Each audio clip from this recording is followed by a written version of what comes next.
કે અમારે અહીંયા આવો અને અમે 110% મટાડી દઈશું, ફલાણું કરશું, કે તમે બધા દાદાના મહેમાન છો અને આપણા ઘરે મહેમાન આવ્યા હોય તો માણસ ખવડાવે છે ને, કે ખવડાવે પીવડાવે. દાદાએ અમને એટલે જ મૂક્યા છે કે દાદા એવું કહે છે જે મારાથી નથી થતું એ હું તમારી પાસે કરાવડાવું છું, એનાથી બધું થાય છે. પણ હવે એ માણસ બનીને અહીંયા આવીને રાંધીને તો તમને નહીં ખવડાવીએ કે એને અવતારે કદાચ લેવો હોય છે તો એને એવા મા બાપ નહીં મળે જેના તેના ઘરે ફરીથી તો અવતાર લઈ લે નહીં ભાઈ. સમજાય ને? એટલે અમે તમને એ દાદા જે લાવે છે એ અમે રાંધીને તમને ખવડાવી છે, બાકી હું કોઈ ચમત્કારી નથી. સમજી લઈએ. આ શરૂઆતથી કહેતો આવ્યો છું, પણ આ જગ્યામાં જે કોઈ આવ્યો અને મનની નાભીથી જોઈને એમ થાય મારે હવે સુધરી જવું છે, એમ ભગવાને કેટલા 84 લાખ યોનીમાંથી માણસ ફરતો ફરતો જીવ આવે ને ત્યારે મનુષ્યનો દેહ મળે. તો શું આ દાણા જોવરાવા હાટું? દાણા જોવરાવા હાટું ભગવાન માણસ બનાવે છે? શાના માટે આપ્યો છે?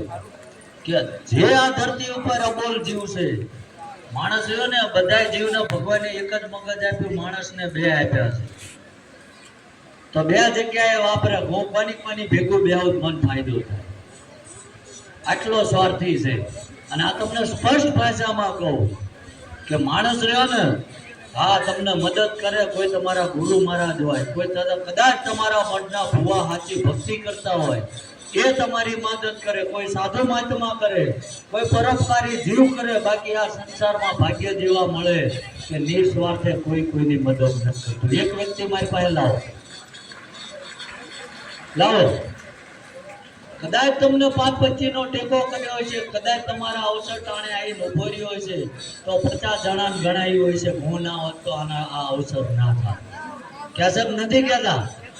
તો તમે કઈ દુનિયામાં જીવો છો? અમે તમને ક્યાં લઈ જવા માંગીએ છીએ? તમે શું હરકત કરો? ફરીથી ભાઈ ફોન ચાલુ કર્યો, એનો ફોન લઈને ડોલમાં નાખી દો.